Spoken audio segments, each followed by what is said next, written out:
Hey everybody, it's time for another Redneck review. It's me, Robert Lawrence, here for another rendition of Iron Man, the Marvel Now line with with Gillian and Land, the Karen Gillian and Greg Land, the penciler. Again, this is another $3.99 book, but it's Iron Man, so you know, I guess he's worth $3. Anyway, this one picks up right after the events of the extremist hunt, where we found out that Tony at the end was going into space. And what do we expect from Tony in space? Well, a lot of spaceships firing at him. So we find him here. He says, "It's not like this is my first rodeo, you understand. The Kree-Skrull War, remember that? I'm a veteran. They sent me medals and everything. But when it's part of the job, you end up just thinking of it like that. It's just work. So when you find yourself defending an ancient artificial world against a predatory mechanoid pirate fleet, it doesn't really sink in until it does." So he's looking and he's like, wow, you know, I'm actually a hero. He goes, "I've seen so much. I've seen so many incredible things since I left Earth. And the thing that worries me, why don't I realize that more often?" He's saying that this stuff is becoming mundane to him. I mean, he doesn't recognize it anymore because he's around so many awesome things. And we find him. Where in the universe would you find Tony Stark, other than in an alien bar with lots of alien women running around? So he's out to conquer the entire galaxy of women. He goes, "This is incredible." He's, you know, with another hot little alien girl, I guess. She goes, "No, Space Knight, you are incredible. You are incredible," she says. "Defeating the swarm of pirates. We all watched your hearts were in your mouth. It was magnificent. Are all such warriors where you come from?" Maybe not all, but the superhero thing is kind of Earth's specialty. "A people who still engage in such incontinence. I must admit, I find the whole noble savage thing enormously appealing." And do you know Star Trek? He says. You know, probably in this part of the galaxy, that's actually a turn on for these people. And you know, on Earth, it would just get you punched in a bar. Even though Star Trek is awesome, don't think that it's not.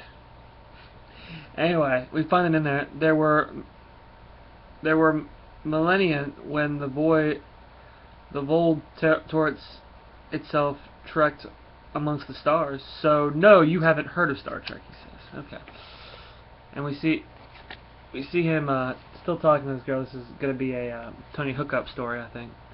But it was about the only TV show my dad would let me watch that wasn't a documentary. And, well, let's say this. The purple space girl thing has its appeal, too. So, it's just a great little, you know, moment for Tony. I don't like it because sometimes it's just a issue where Tony's trying to put the moves on somebody. She goes, "I'm glad. Do you want to?" Desperately, he says. Excuse me, sir. Would you like a drink?" And we see him that, you know, they're gonna go have alien stuff. And he goes, "Does it look like I can drink with this thing on? But it's your birthday, sir. There must be something you want. I'm sure I can provide at any." "Stop. How do you know it's my birthday?" "Your AI told me, sir." Pepper. So the AI can talk to other AIs and things, so I'll have to watch out. How does the drink even stay in the glass? We're in zero gravity. Localized gravity well, Space Knight. Very old technology for the Vold. Though, admittedly, all the Vold have a very, very old technology. That's interesting, and how can you guys breathe in here? Why, is that big guy staring at us? And he's looking at this guy here. This guy's going to play a big part in the story, and probably the next story to come, too. "I would advise against staring back, Space Knight. He's Death's head, a bounty hunter, some would say. Thought I would also advise against calling him that. Well, if I'm in danger of getting in a fight with that 30-foot robot, we should probably get out of here. So, Bertina, do you have a place?" "I have a place. Oh, I like this planet a lot." So he takes him back to her place, and it's a frickin' palace. There's an advertisement there. Because I've got to say, this is a nice way to spend a birthday. She goes, thank you. And she just tells them a little bit about the bold and everything like that. She goes, yeah, are you some kind of princess? Yes, but we are people. But we are a people of princesses and princes. Time has given us a certain gentility. Tell me more. You may not understand it. I don't care. I just love to hear you talk. So there it is, the old smoothie lines. I've used a couple of those myself. It's what got me a date with my wife, actually. But he goes, your accent is amazing. You are very charming for a barbarian, Space Knight. Though I fear that line is as old as the bold here. Many times have the great cosmic powers gazed fallen upon us. Even now the terror is powered by what we took from them. The violent devourer, the star giants, the unknowable, he with the flesh of galaxies, the bold falcon itself blessed us with its presence many times. All past us by the left us their bounty. The heart of the bold protects us. Sadly, our most holy ward doesn't extend to more commonplace threats. As our temporal power fell, we learned to lean on others. As brash new species rose, we reached out, we taught them a little, and in turn, they protected us. You can see your mark, so many of the great cosmic dominions. So, we look at this right here, and Lucy, stop it! We look at this right here, and we see that they are protected. They're like the French or the Germans. They're protected by other nations. Just wanted to make you feel lost as I am for a second. So she's taking them to her room and everything like that, and it's one cheesy pickup line after another. And they get ready to start taking the armor off, and all of a sudden he looks. You know, I shall inform you. And she goes, depends on who you ask. I'll inform you in the morning. She says. Well, all of a sudden he lifts his lid up. And she is just starts screaming and screaming. She goes, Veretti, what's wrong? Are you? What is that on your face? He goes, the strands of keratin on. God, that's hideous. My beard, it's just a beard. You chose to do that? I would rather mate with an open spore of a Jean Leopard. Fashion out before I vomit once more. Never darken my door again. So Tony Stark, he struck out. I don't know. I just thought that was really funny that he was that close to getting with a princess in outer space, and it just fell through. Hey Tony, please Pepper. I know this is all the material you need, but I'm not in the mood for a roast right now. So he's telling him, yeah, listen, you stupid computer, don't mess with me right now. I don't need your stupid comments. Not like yeah, I know. A bunch of robots have just gotten combat locks on you. So his day just didn't get any better. I mean, figured you'd be interested. Yeah, thanks for sharing, he tells him. So all of a sudden these robots come in and yelling out, Tony Stark, blasphemer. Yes, I don't know what to say, guys.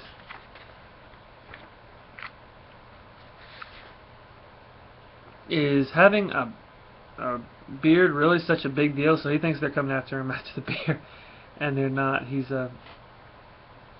you resisted arrest. You are wanted for the crime of Desaad. Further mechanical clocks will be dispatched to you. Wait, you're cops?